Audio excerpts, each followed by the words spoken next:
ዛሬ በጣም ወሳኝ የሚጠቅም ነገር ይዤ መጥቻለሁ። በተለይ ተቀጥሮ ለሚሰራ ሰው በየትኛውም በመንግስት ተቋም ሊሆን ይችላል፣ በድርጅት በማህበር ምናምን ሊሆን ይችላል። ደግሞ ድርጅት ላላቸው ሰዎችም ወሳኝ የሆነ ነገር ነው ይዤ የመጣሁት። ብዙ ውጤት ሊያስገኝ የሚችል ብዙ ለውጥ ሊያመጣ የሚችል ነገር ነው እና እሱን በተሻለ መጠን እንድናሻሽል በሚል ነው ይህን ቪዲዮ ያዘጋጁት። ይህን ቪዲዮ ለምትፈልጉት ለምትወዱት ሰው እንድታደርሱ እስከ መጨረሻ እንድትከታተሉኝ ጠይቃቸዋለሁ።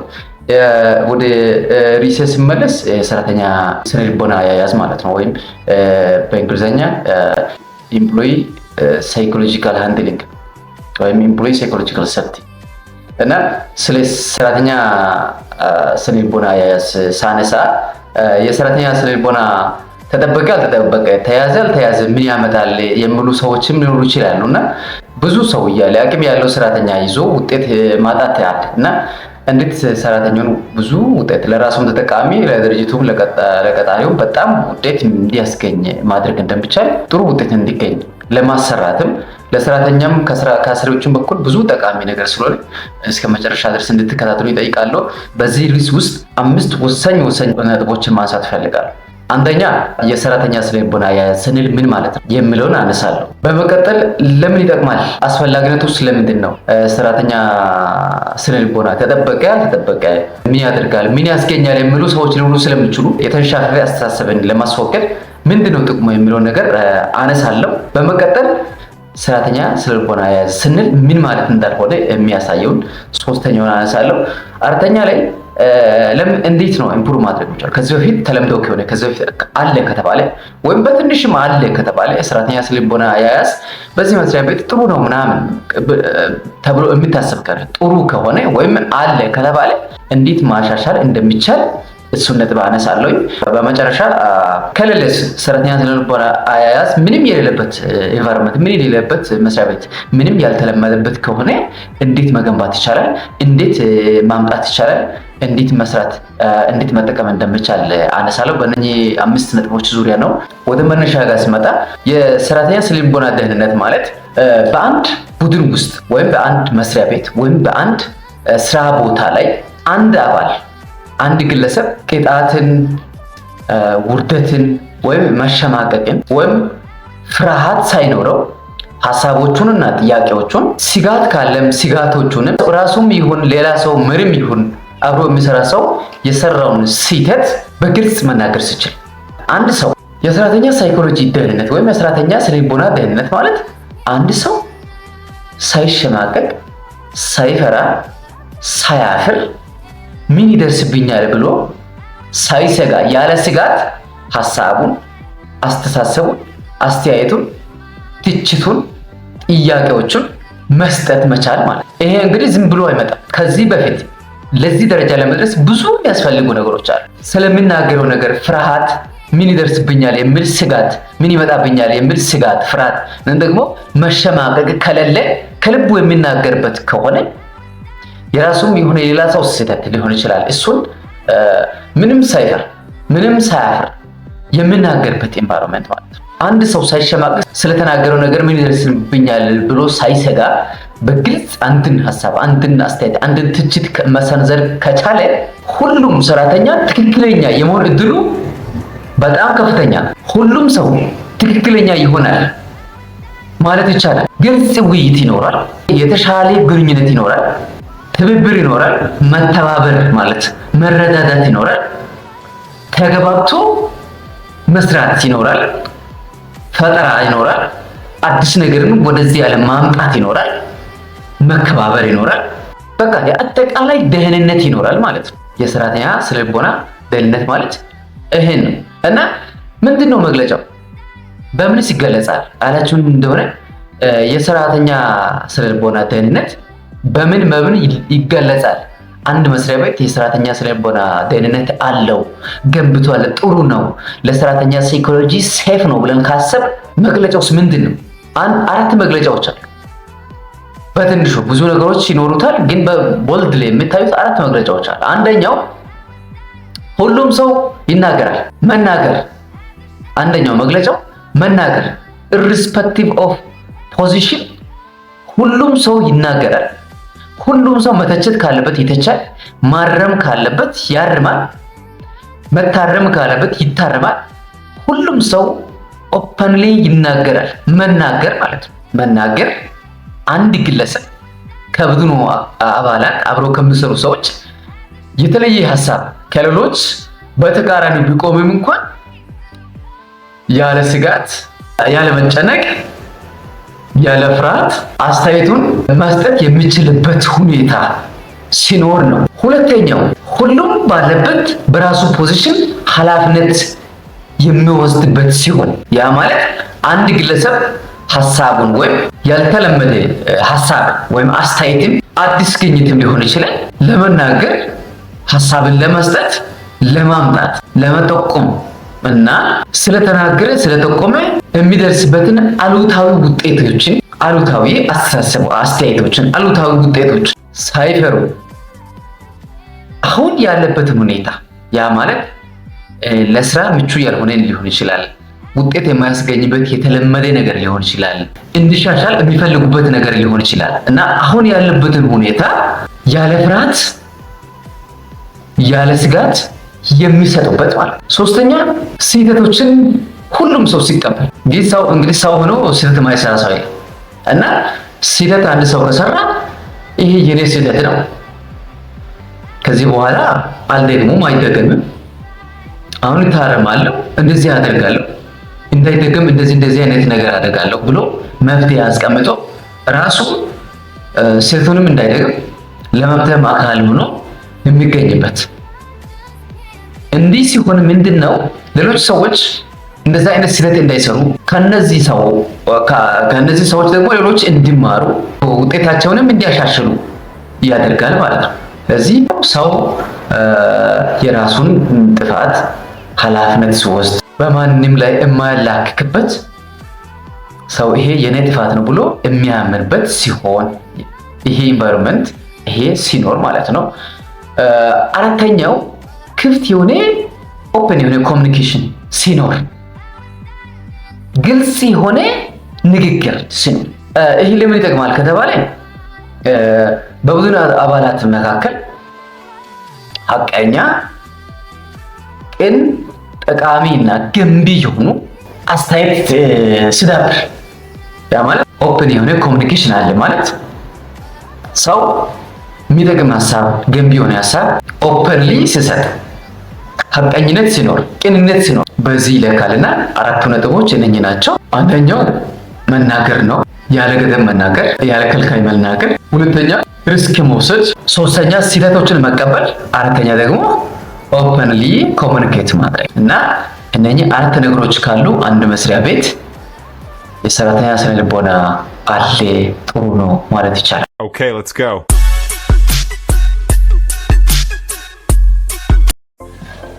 እሺ በመቀጠል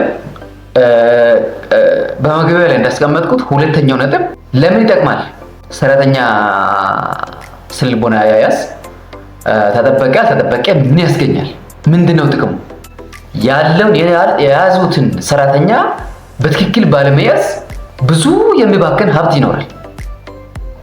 ስለዚህ ለምን እንደምጠቅም ማንሳት ፈልጋለሁ። አንደኛ የተሻሻለ አፈጻጸም እንዲኖር ማለት ነው። ምንም ስራ ላይ ይሰራ፣ ምንም ስራ ይኑረው፣ የመንግስት ስራም ይሁን የግለሰብ የተቋም የምንም ሊሆን ይችላል።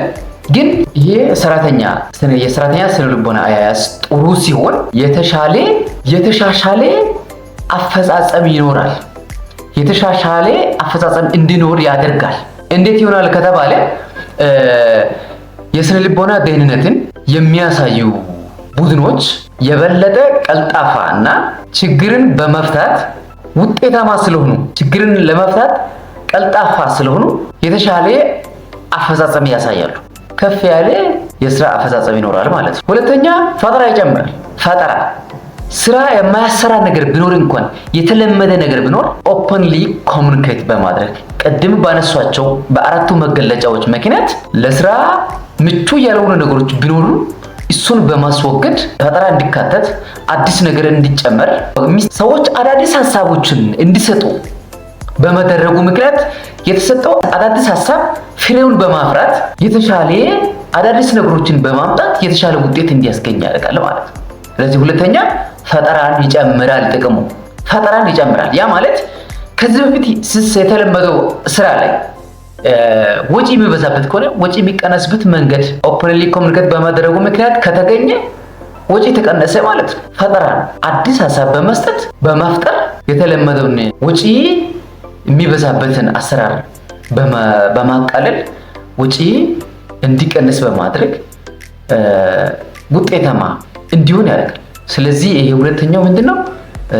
ፈጠራን ይጨምራል። ሶስተኛ ከፍተኛ የስራ እርካታ ይኖራል። ከስራው ባለቤቶቹም ከሰራተኞቹም በኩል ሀሳቡ ተቀባይነት ያለው ሰራተኛ፣ አስተያየቱ ክብር ያለው ሰራተኛ በሚሰራው ስራ ላይ በጣም ደስተኛ ነው። በስራ ላይ ደስተኛ የሆነ ሰራተኛ ሲኖር የስራ እርካታ ይኖራል።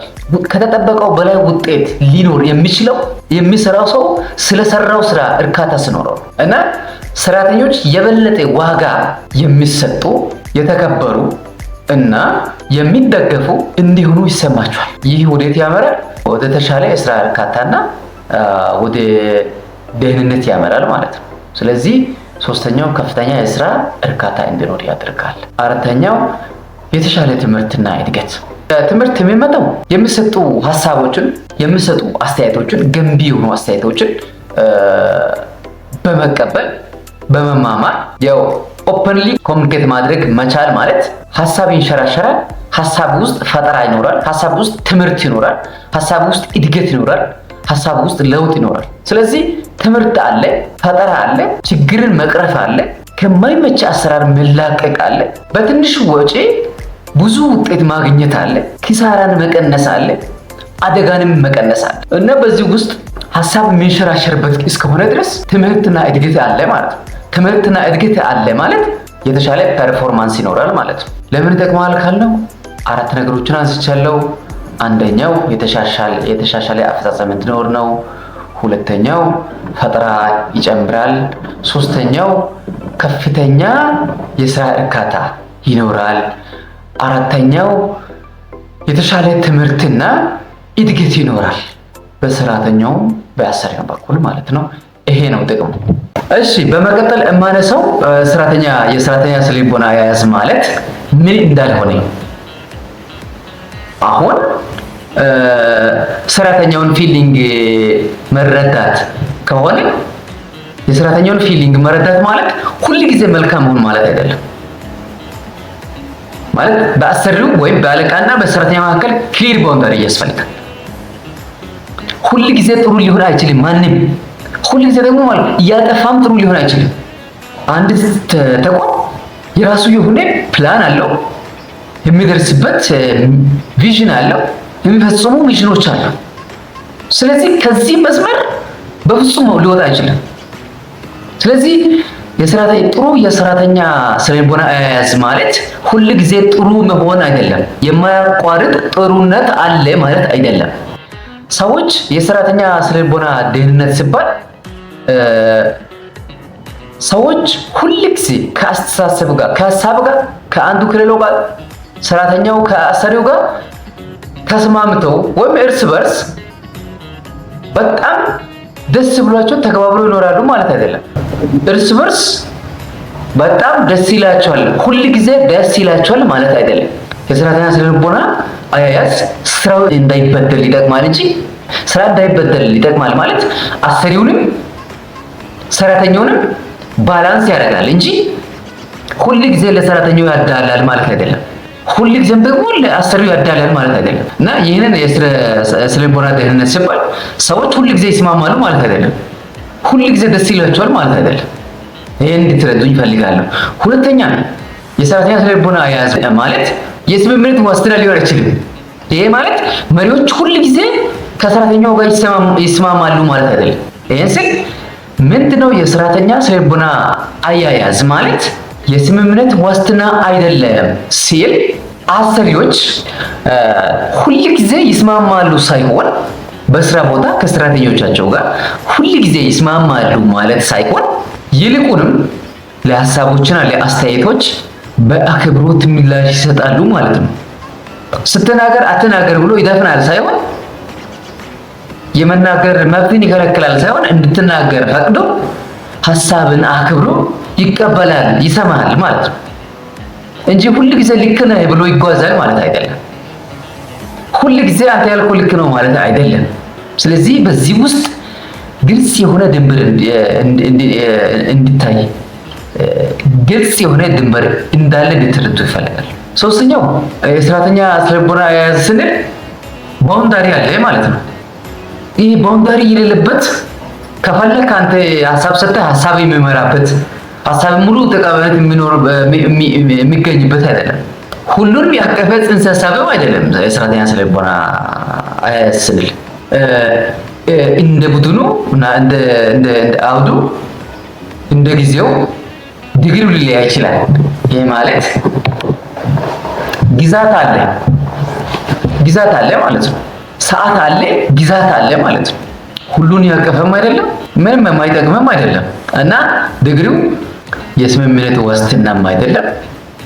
ባላንስ የሚያደርግ ነው። ሰራተኛና መሪዎችና ተመሪዎችን ሀሳባቸው የሚከበርበት የሚከባበሩበት አዲስ ነገር እንዲመጣ የሚደረግበት ለድርጅቱ ዓላማው የሚቆምበት አሰሪውም ሰራተኛውም የማይጎዳበት ክሊር ግልጽ የሆነ ድንበር ያለበት ነው እንጂ ሁሉ ጊዜ የማያቋርጥ ጥሩነት አይደለም። የስምምነት ዋስትናም አይደለም። የሁለትዮሽ ግዛትም አይደለም። የሁለትዮሽ ግዛት ማለት የሰራተኛው የመሪው እኩል ግዛት አለ ማለት አይደለም። የሰራተኛ ግዛት ሌላ፣ የአሰሪው ግዛት ሌላ። ስለዚህ የተንቦጫረቀ ሳይሆን ግልጽ የሆነ መስመር አለ ማለት ነው። አንድ መስሪያ ቤት የሰራተኛ ስነልቦና ደህንነት አለ ከተባለና ትንሽ ከሆነ እንዴት ማሻሻል ይቻላል የምለውን ማንሳት ፈልጋለሁ። የሰራተኛ ስነልቦና ደህንነትን ማሻሻል ግልጽ የሚጠበቁ ነገሮችን ማዘጋጀት፣ ርህራሄ ያለውን አመራርን በማለማመድ እና ከሁሉም ከቡድን አባላት ተሳትፎን በመጋበዝ ክፍት እና አካታች አካባቢን በመፍጠር ማሳደግ ይቻላል እና ስህተት ቢገኝ እንኳን አንድ ሰራተኛ ስህተት ቢሰራ እንኳን እንደ እድል ባለመቁጠር እንደ ውድቀት በመቅረጽና የተለያዩ አስተሳሰቦችንና ፈታኝ የሆኑ ጥያቄዎችን ገደብ ሳይጣል ያለ መከልከል ያለ ቅጣት የሚቀበሉበት ደፋር የሆኑ ንግግሮችን በማስተዋወቅ የመማር ባህልን በማበረታታት ሰራተኛ ስነልቦና አያያዝን ማሻሻል ይቻላል እና መሪዎች የራሳቸውን ስህተት በመቀበል እና ደግሞ ስህተት ከሆነ የግለሰብ ተጠቁሞ ከሆነ ያንን ስህተት አምኖ በመቀበል እና ለምን ተጠቆመብኝ በሚል አሉታዊ የሆኑ ነገሮችን ባለማድረስ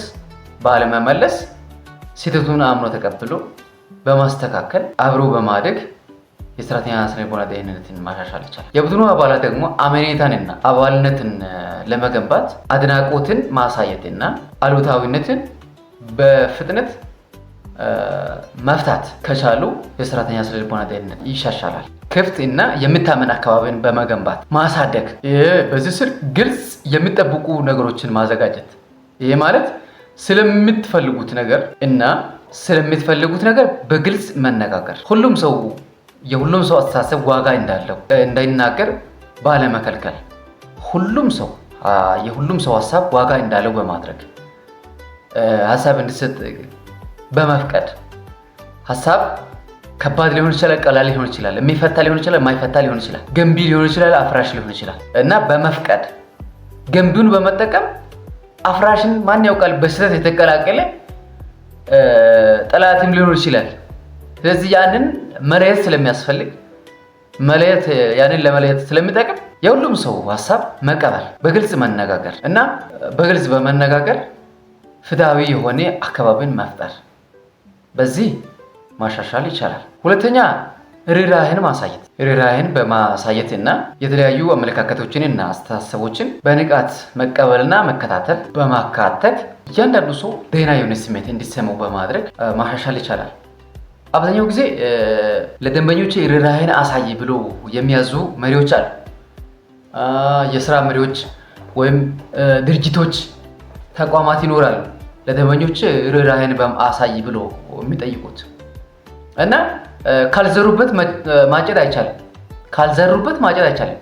ስለዚህ ሰራተኛው ለደንበኛው ርህራሄን እንዲያሳይ ከተፈለገ ሰራተኛው ደግሞ የደንበኛውን ስሜት እንዲሰማው ማድረግ ከተፈለገ ይሄን ትዕዛዝ የሚሰጠው አካል ይህንን የሚናገረው አካል ወይም መሪም ሊሆን ይችላል ለሰራተኛው ርህራሄን በማሳየት መጀመሪያ ያስፈልጋል። ርህራሄ ያልተዘራበት ሰራተኛ ደንበኛው ላይ ርህራሄን ሊዘራ አይችልም። የግድ መማር አለበት። ካልዘሩበት ማጨድ አይቻልም። ስሜቱ ያልተሰማለት ሄዶ የደንበኛውን ስሜት መስማት የደንበኛውን ስሜት እንዲሰማው ማድረግ አይችልም።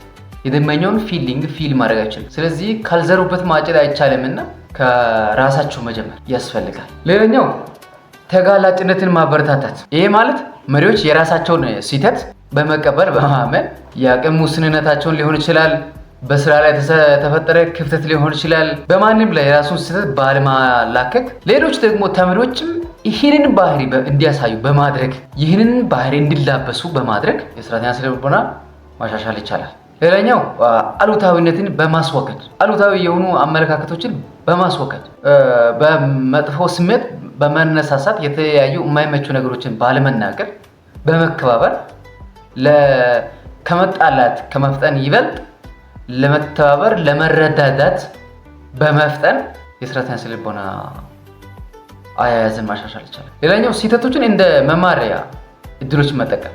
አንድ ሰው ስህተት ሊሰራ ይችላል። እንዳይሰራ ማድረግ እንዳይሰራ ድጋሜ እንዳይደገም በማድረግ ሌላው ሰው ከሱ ስህተት እንዲማር እና ስህተቱ ምን ያክል አሉታዊ ነገር እንዳለው በማስረዳት እና ድጋሜ እንዳይደገም በማድረግ እንዳይደገም ደግሞ አቅጣጫ በማስቀመጥ ሌሎች ሰዎችን ከዛ እንዲማሩ በማድረግ ስህተት የሰራ ሰው እኔ ስህተት ነው ብሎ እንዲያምን በማድረግ በማሳመን ያ ግለሰብ ደግሞ የራሱ ነው ብሎ የራሴ ነው ብሎ በማመን ማሻሻል ይቻላል። ሌላኛው ገንቢ የሆኑ ግጭቶችን በማበረታታት። ገንቢ የሆነ ግጭት ማለት ምን ማለት ነው? አንድ ስራ ለምሳሌ 5 ሰዓትን አንድ ስራ ከተጀመረበት ጀምሮ 5 ሰዓት የሚፈጅ ከሆነ ለሁለት ሰው ከተለመደው በተለያየ መንገድ ላይ እሰራለሁ እኔ 3 ሰዓት ውስጥ ጨርሳለሁ ይሄን ስራ የሚል ሐሳብ አንድ ሰው ቢያመጣና ሌላኛው ደግሞ አልቀበልም ብል ገንቢ ግጭት ነው ይሄ። ምክንያቱም ሰዓት የሚቆጥብ 5 ሰዓት ላይ የሚያልቀውን ስራ 3 ሰዓት እንዲያልቅ የሚያደርገውን ይሄ ፈጠራ የተካከለበትን በማበረታታት ገንቢ ግጭቶችን በማበረታታት። ምክንያቱም ገንቢ ግጭቶች የተሻለ ውጤት እንዲኖር ነው የሚያደርጉት። የተሻለ ውጤት እንዲኖር ነው የሚያደርጉት ገንቢ ግጭቶች። ስለዚህ ገንቢ ግጭቶችን ማበረታታት ፈጠራ ስለሚያመጡ ጊዜ የሚፈጅ አሮጌ ያረጀ አስተሳሰቦችን አሰራሮችን የሚያስቀሩ ነገሮች ሊያመጣ ስለሚችል ገንቢ ግጭቶችን በማበረታታት። ሌላኛው ሁሉም ሰው እንዲሳተፍ መጋበዝ። ቅድም ባነሳ ነው ሁሉም ሰው እንዲናገር በመፍቀድ አንዳንድ ሰዎች ሀሳብ እያላቸው መናገር የማይፈልጉ ሊኖሩ ይችላሉ። በሚፈሩት ብቻ ለቃላት አጠቃቀማቸው ወይም በቃ ለራሳቸው ብሎ ዝም የሚሉት ሊኖሩ ስለሚችሉ ሁሉም ሰው እንዲናገር በመፍቀድ በመነጋገር ውስጥ ምን ይመጣል? ሲቀጠር እንኳን መጥፎ ባህሪ ያለው ሰው ተቀጥሮ ከሆነ በምንም አይለይም። በንግግር ማውጣጣት ይቻላል። እንዲናገር በማድረግ እንዲናገር በመጋበዝ በተቃራኒ የተቆመ ግለሰብ ቢኖር እንኳን ለመለየት ስለሚጠቅም እንዲናገር በመጋበዝ ጥሩ ነገሮችን ማግኘት ይቻላል እና በዚህ ባነሷቸው ነገሮች ላይ በመስራት በትንሹ የተለመደ የስራ ቦታ ላይ የሰራተኛ ስነ-ልቦና ካለ ማሳየት፣ ማሳደግ፣ ማበረታታት፣ ማሻሻል ይቻላል። ሌላኛው መተማመንና ተጠያቂነትን መገንባት። ገንቢ የሆነ ሀሳብ ለሰጠው ሰው እውቅና በመስጠት። ሌላኛው ወጥ የሆነ አሰራርን በማሳየት። ወጥነት ማለት ሁሉም ሰው ደህንነት እንዲሰማው በማድረግ ታማኝነትን ወደ ማሻሻል መምራት። አስተማማኝ የሆነ አካባቢን በመገንባት የሆነ ነገር ስለተናገረው ብቻ መጥፎ ፊሊንግ እንዲሰማው ባለማድረግ የሰራተኛ ስነ-ልቦና ደህንነትን ማሻሻል ይቻላል። ይህ የሰራተኛ ስነ-ልቦና ደህንነት የሌለበት ቢሆንስ ምን ማድረግ ይቻላል? የሰራተኛ ስነ-ልቦና ደህንነት ከሌለ መገንባት ነው። መሪዎችና ቡድኖች በግልጽ መነጋገር፣ በመደጋገፍ አንዱ ሌላኛውን በሀሳብም ይሁን ባለው ነገር በመደጋገፍ በመደማመጥ ያም ደግሞ በማያቋርጥ መልክ መደጋገፍ፣ መደማመጥ ገንቢና እድገት ሊያመጣ የሚችለውን አስተሳሰብን በመቀበል ስህተትን በመቀበል የራሴ ነው ብሎ ስህተትን በመቀበል በማመን እና ቀጣይ እንዳይደገም ሪድሬስ በማድረግ አቅጣጫ በማስቀመጥ የመማማር እድልን በመቅረጽ ከስራ ቦታም ውጭም ቢሆን ሶሻብል በመሆን በመነጋገር መቀራረብን በማፍጠር የእያንዳንዱን የቡድን አባል አስተሳሰብና ሀሳብን በመቀበል እና ደግሞ ለመቀበል ለቡድኑ ወይም ለስራው ትልቅ አስተዋጽኦ እንዳለው በመናገር እና እንድናገር በመጋበዝ የተሻለ አስተሳሰብም ከመጣ በማድረግ ከዚህ በፊት የሌለውን ኢንቫይሮንመንት መፍጠር ይቻላል። ሰራተኛ ስለተከፈለው ብቻ አይደለም የሚኖር። አንድ ሰው ስለተከፈለው ብቻ ደስ ብሎ ይኖራል ማለት አይደለም።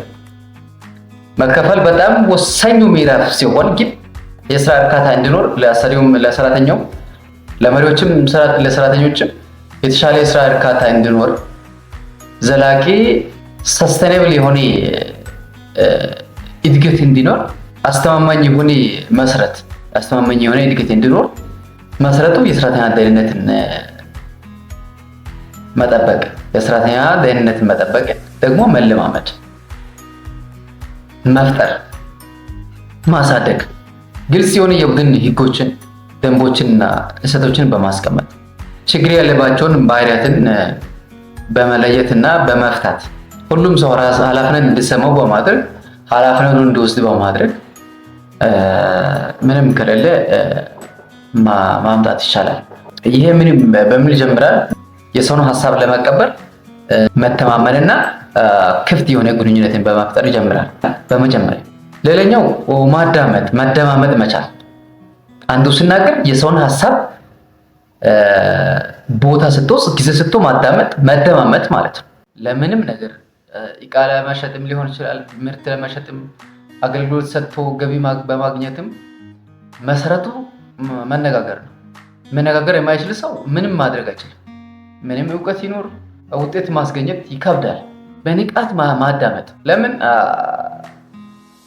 ሀሳብ ሰጪው በንቃት ቡድኑ አባል ሲያዳምጠው ሀሳብ ሰጪው ሀሳቡ በቡድኑ አባል ውስጥ ቦታ እንዳለው ይሰማዋል እና እውነቱን እንድናገር ያደርጋል። ይሄ ስለዚህ በዚህ ሰራተኛ ስነልቦና አያያዝን ክሬት ማድረግ ይቻላል። ሌላኛው ሰራተኛ ደህንነት የጠበቀ አየር መፍጠር። ያ ማለት አንድ ሰው የራሱን ስህተት እና እርግጠኛ ያልሆኑ ነገሮችን እርዳታ የሚጠይቅ ከሆነ በግልጽ ሲናገር ምንም የማይፈራበት፣ የማያፈርበት፣ የማይሸማቀቅበት አትሞስፈር መፍጠር። ሌላኛ አድናቆትን ማሳየት። የተሻለ ሀሳብም ሰጥተው የተሻለ ስራ ፈጠራም የተሻለ ነገርም ገንቢ የሆነ ነገር ይዞ የተገኘ ሰው ሌላ ጊዜም እንዲህ ደግሞ ማበረታታት፣ እውቅና መስጠት፣ ለሀሳቡ እውቅና መስጠት፣ ማመስገን፣ ማበረታታት፣ የእድገት አስተሳሰብን በማበረታታት፣ የለውጥ አስተሳሰብን በማበረታታት። ያ ማለት ስህተቶችን ማስተካከል። ስህተት ተሰርቶ ሲገኝ ወይ አዲስ የፈጠራ ግኝት ሊኖር ይችላል፣ ወይ ደግሞ ሌላ ሰውም ተመሳሳይ ስህተት እንዳይሰራ እንደ አለርት ሆኖ ሊያገለግል ይችላል። ስለዚህ ስህተቶችንም በማስተካከል። ሌላኛው ሙከራን ማበረታታት። ቅድም ገንቢ የሆኑ ግጭቶችን ማበረታታት እንዳልኩት፣ አሁን እዚህ ሙከራው የሆነ ነገር በተሻለ ወይ ይሰራለሁ ብሎ የሚሞክርን ሰው ማበረታታት እና ደግሞ አንድ ሰው የማወቅ ጉጉትን እንዲጨምር በማድረግ አንድን ነገር ለማወቅ የሚጓጓው ሰው ካለ ደግሞ በማበረታታት። ምክንያቱም የሆነ ስራ በቀላል መንገድ ሊያሰራ የሚችለው ነገር ይዞ ሊመጣ ስለሚችል፣ አዲስ ነገር ሊያመጣ ስለሚችል በማበረታታት የሰራተኛ ጥሩ የሆነ የሰራተኛ ስነልቦና አያያዝ ያለበት አትሞስፌር መገንባት ይቻላል። ሌላኛው ሁሉም ግለሰብ ድምፅ እንዲሰጥ በመጋበዝ እና ለሚሰጠው አስተሳሰብ ዋጋ በመስጠት ማለት ለአንድ ሰው እንዲናገር ሲፈቅድ ግልጽ ከሱ አንድ የሆነ ነገር እንደሚጠበቅ መግለጽ፣ የሚሰጠው አስተሳሰብ ገንቢ ነው በማለት ለሁሉም ሰው ድምፅ እንዲሰጡ በእኩል እኩል የሆነ እድል በመስጠት እና ደግሞ ግጭትን ተገቢ እና ገንቢ በሆነ መልክ ማስተዳደር ወይም ማስተናገድ። ይህን በማድረግ ጥሩ የስራ ቦታ ላይ የሰራተኛ ስነ-ልቦና ደህንነትን መገንባት ይቻላል። ሌላኛው ደጋፊ የሆነ አመራርን ማሳየት ማለት ስሜታዊነትን መቆጣጠር፣ በመግራት ስሜታዊነትን መግራት የሚቻለው ማስተዋልን በማሳየት በመረጋጋት በመደማመጥ እና የሰራተኛን ስሜት የተማሪውን ስሜት በመረዳት ሌላኛው ችግር ያለበትን ባህሪ በመፍታት በማስወገድ ሌላው ሰው ካለ እንደዛ አይነት ባህሪ ያለው ሰው ካለ እንዲማር በቡድኑ ፊት ይሄ ችግር አለ፣ ይሄን ችግር ደግሞ ማስወገድ አካሄዶችን በማስተካከል አንዳንድ አካሄዶችን በማስተካከል ይህን በማድረግ የሰራተኛ ስነ-ልቦና መገንባት ይቻላል። የሰራተኛ ስነ-ልቦና ደህንነት አለ ከተባለ በምን ይገለጻል የሚለውን አንስቻለሁ። በመቀጠል የሰራተኛ ስነ-ልቦና ደህንነት ለምን ይጠቅማል የሚለውን አንስቻለሁ። የሰራተኛ ስነ-ልቦና ደህንነት ማለት ምን እንዳልሆነ የተለየ የራሱ የሆነ ድንበር እንዳለው አሰሪዎችና ሰራተኞች መካከል የተለየ ድንበር እንዳለው አንስቻለሁ። በመቀጠል እንዴት የሰራተኛ ስነ-ልቦና ደህንነት አለ ግን ትንሽ ከሆነ እንዴት ማሻሻል ይቻላል የሚለው ነገር እና መጨረሻ ላይ የሰራተኛ ስነ-ልቦና ደህንነት ከሌለ አንድ መስሪያ ቤት ላይ እንዴት መለማመድ፣ እንዴት ማምጣት፣ እንዴት ክሬት ማድረግ፣ እንዴት መለማመድን እንዴት ማሳደግ ይቻላል የሚለው ነገር አስቻለሁ። ይህ ቪዲዮ እንዲደርስ ለወዳጅ ዘመዶቻችሁ ጋብዟቸው፣ ሼር አድርጉላቸው። ምናልባት አንድን ተቋም ሊጠቅም ይችላል። ምናልባት አንዱን ግለሰብ ሊጠቅም ይችላል። ጥቂት ሰራተኛ ለራሱ ይዘው እየሰራ ላለው ሰው ሊጠቅም ይችላል። ስለዚህ ኢትዮጵያ ውስጥም ሌሎችም ሀገራት ውስጥ የተለመደው የሰራተኛ ገበያ ርካሽ ነው በማለት ሰራተኛውን በማይመች አካሄድና ሁኔታ የሚይዙ አሰሪዎችና ቀጣሪ ድርጅቶች ከዚህ ተምረው ይበልጥ ውጤታቸውን እንዲያሻሽሉ የተሻለ ኢንቫይሮንመንት እንዲፈጥሩና ተግባብተው እንዲኖሩ የተሻለ ውጤት እንዲያስገኛቸው ይጠቅማቸው ዘንድ ይህን ነገር እንዲታደርሷቸው እጠይቃለሁ። ስለተከታተላችሁን በጣም አመሰግናለሁ።